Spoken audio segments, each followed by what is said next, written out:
the night nurse. You ever take a job because you thought the quiet would fix you? That was me.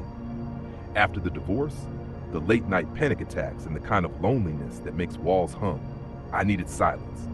So when St. Mary's offered me a night shift in their after-hours ward, I said yes without asking too many questions. They told me the ward was for long-term residents, patients who weren't expected to wake up, but weren't exactly gone either. My first night, Clara, the senior nurse, met me in the break room. Gray hair tucked tight, eyes tired in that way you only see in people who've been around death too long. She smiled at me, thin and soft. "We just keep them company," she said. I didn't understand what she meant, but I nodded. I didn't really care. I just wanted peace. The ward sat on the far end of the hospital, past the pediatric wing, where the tiles stopped shining and the air smelled faintly of dust and sanitizer. The hum of fluorescent lights mixed with the low beeping of machines that didn't quite sound right. 20 beds lined up in 2 perfect rows, and every patient had that same look, pale still, eyes closed but never resting. Clara did her rounds like clockwork. She'd hum this slow, lilting tune, almost a lullaby, as she adjusted pillows or wiped the corners of their mouths. The first night, I joined her. The second night, she told me to go ahead without her. And that's when I noticed the details. Some patients had no charts, no names, just numbers taped to their beds. Room 9's chart was empty, completely blank. When I asked Clara, she said, "Oh, that one's been here a long time. Don't fuss over him." Then one night, around 3 a.m., I heard humming down the hall, the same lullaby, but Clara hadn't clocked in. I followed the sound past the last bed where the hall turned dark. The humming stopped. Then the overhead lights flickered, and in the reflection of a window, I saw a figure moving, not standing, moving, as if gliding past the glass. When I turned around, all 20 beds were there, except one. Room 9 was empty, no body, no chart, just the faint smell of lavender and a single wet footprint leading toward the door. The next night, everything felt wrong before it even began. The clock in the nurse's station was 5 minutes slow, the hall smelled of iron, and the humming, that same lullaby, was coming from the vents now. I tried to keep busy, wiping the counters, double-checking IVs, but my hands wouldn't stop shaking. When I passed room 9, I swear I saw a shadow move behind the frosted glass. Not fast, slow, deliberate, like someone pacing. I told myself it was stress, sleep deprivation, but when I blinked, the shadow stopped, and the fog on the glass formed the shape of a hand. Pressing from the inside, I backed away. The intercom popped again. "Room 9 needs you." This time the voice wasn't Clara's, it was mine. I froze. My ID card slipped from my fingers, clattering against the tile. The lights flickered in perfect rhythm with the humming.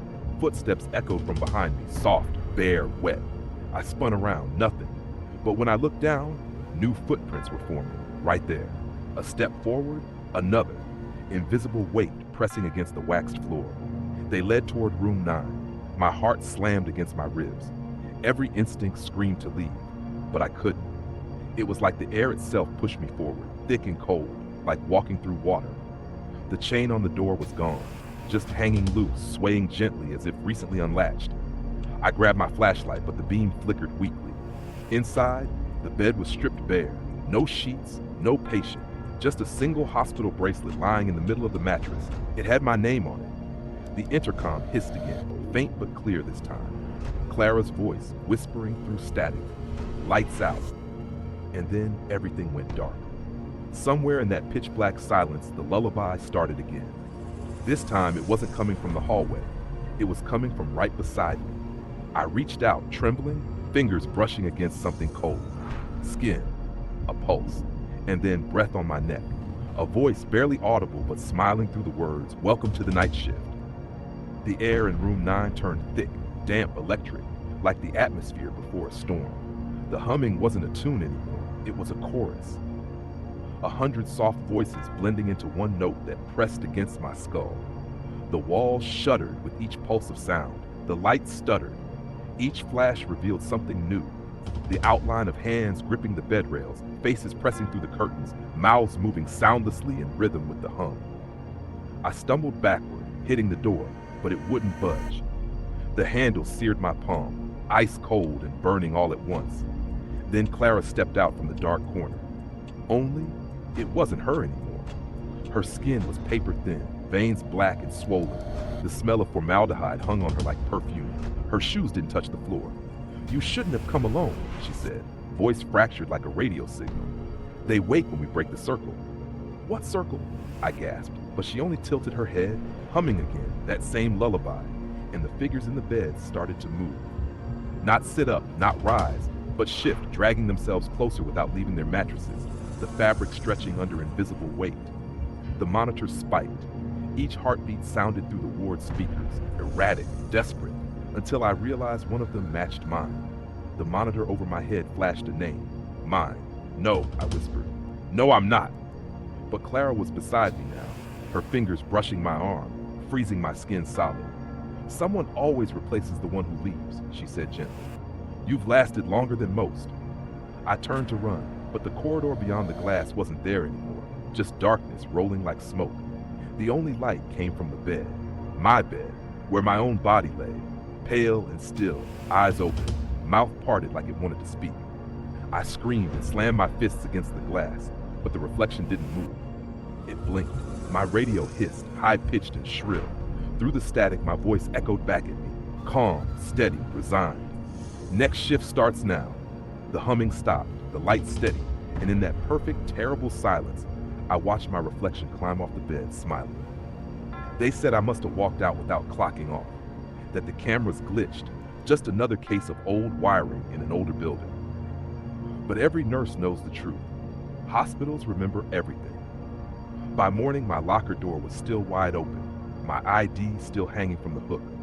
The logbook showed my initials signed out at 3:07 a.m., the same time the entire North Wing's power cut for exactly 1 minute.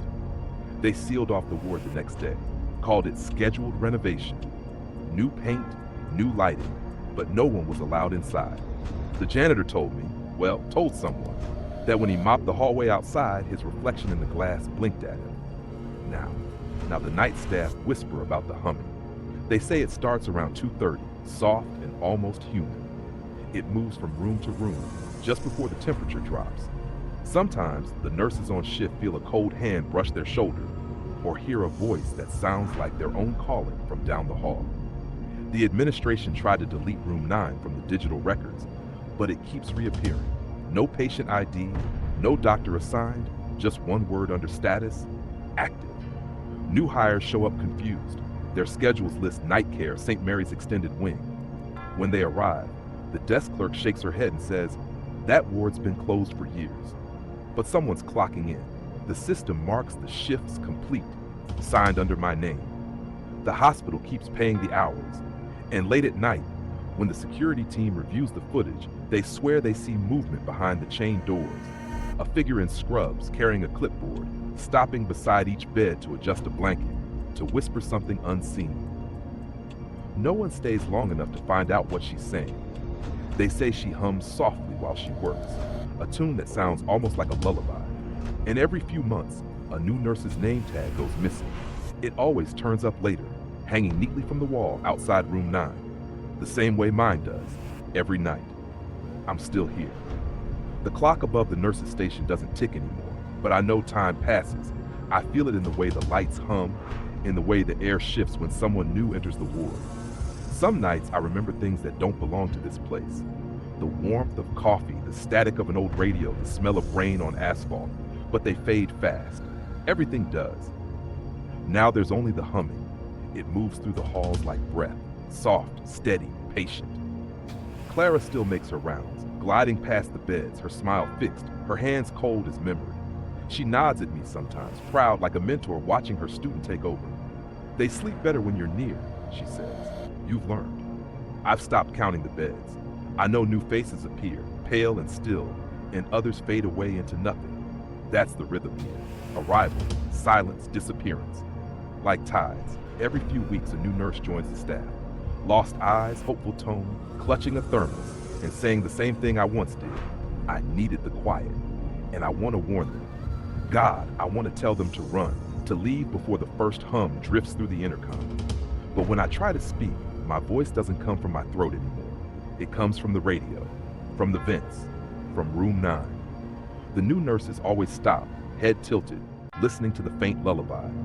And I always whisper the same words, words that used to be Clara's, now mine. You're next on duty. Forever. So if you ever find yourself taking the night shift at St. Mary's and you hear someone humming in the dark, don't follow the sound. Thank you for listening to The Night Nurse. If this story sent a chill down your spine, make sure to like the video. It helps the channel grow and reach more listeners like you.